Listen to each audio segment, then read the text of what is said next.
So the video that follows is titled Decoding Class Power and Hidden Curriculums in Healthcare. And we know that in America we have this myth of equality. And the myth of equality is less descriptive and more aspirational, but we have this idea about radical egalitarianism that functionally and aspirationally that we're all equal in class. Shouldn't make a difference, and that power shouldn't be a factor, and that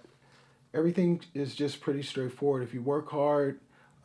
through luck and pluck, you'll make it in the American system, and it works for the student in terms of their aspiration to become a dentist, a PA, a PT, a doctor, and their patients or their future patients who are working in class and power aren't really factors in terms of health outcomes. But the last year in my program, we spent the year looking at Black women's mortality, maternal mortality, and we did that so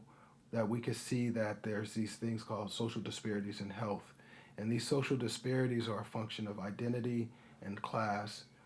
and so identity and class have implications on both sides of the equation in terms of the careers and trajectory of someone who aspires to be a physician and move on up the food chain in medicine, and for patients who are working in a context in which their class may facilitate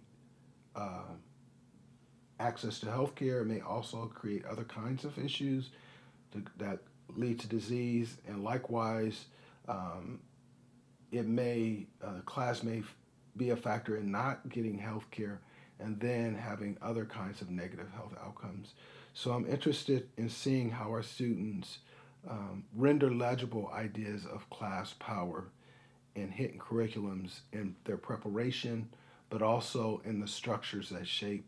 the health outcomes for everyone.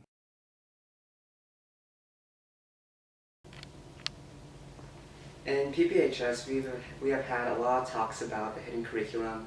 and through our readings and discussions, I learned from those that the hidden curriculum is that unspoken rule or rules in an environment that you need to know in order to thrive and survive there. And in one of the readings, I remember in PPHS, there was this talk about prep families, prep schools, and how to act in those environments, and how to act like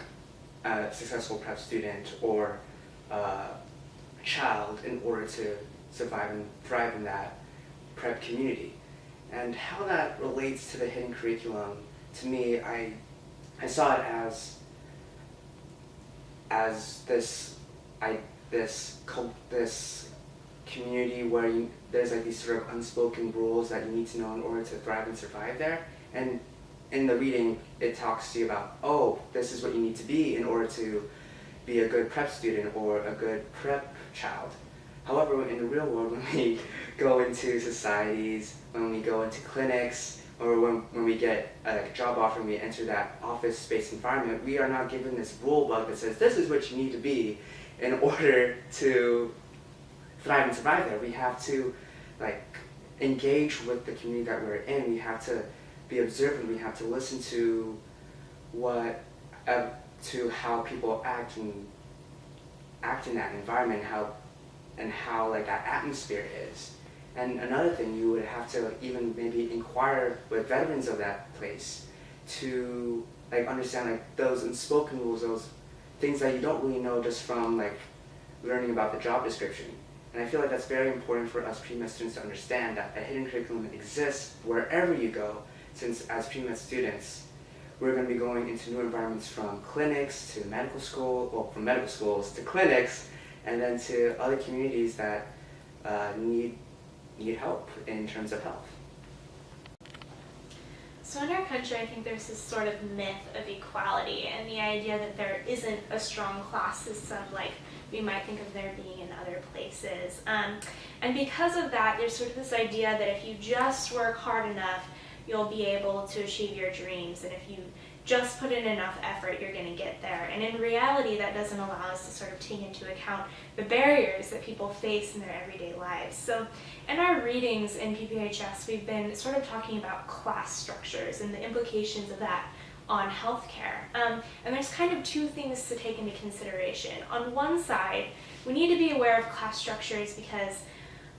they're there and you're judged based off of the way that you present yourself. And that has implications for professionalism. So the idea that you can sort of express yourself how you want and you should have the right to be able to do that without any consequences is not really the case. We still need to be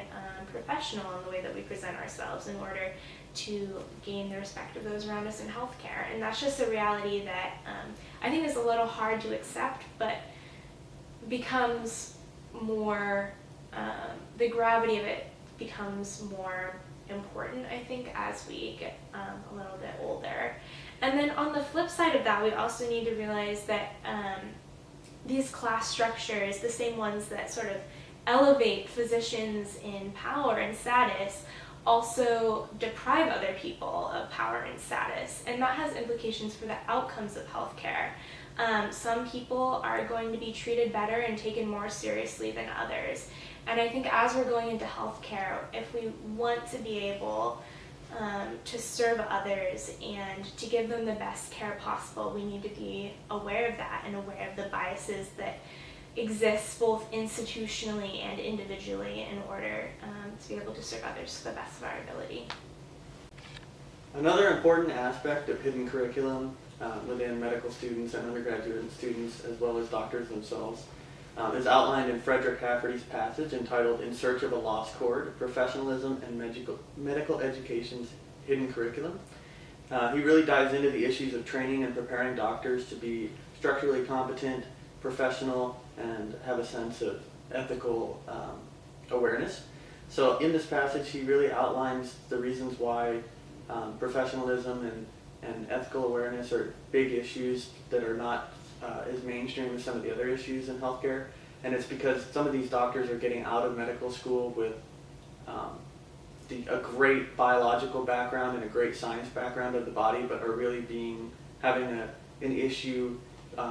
going into these healthcare companies that are focused on health outcomes and an overall holistic approach to the patient. So we're seeing a real push in undergraduate programs and med school programs towards programs that teach professionalism and ethical awareness and structural competency as a main course, not just something that's expected to be picked up along the way as in the past. And I think the SBU's pre-med program really does a great job of preparing students for this and giving them kind of a taste of what professionalism is and how all of these issues are going to play into our sciences and our medical careers more so than just book smarts and being able to understand that and just how we're going to be able to care for patients in a holistic manner and create a holistic physician.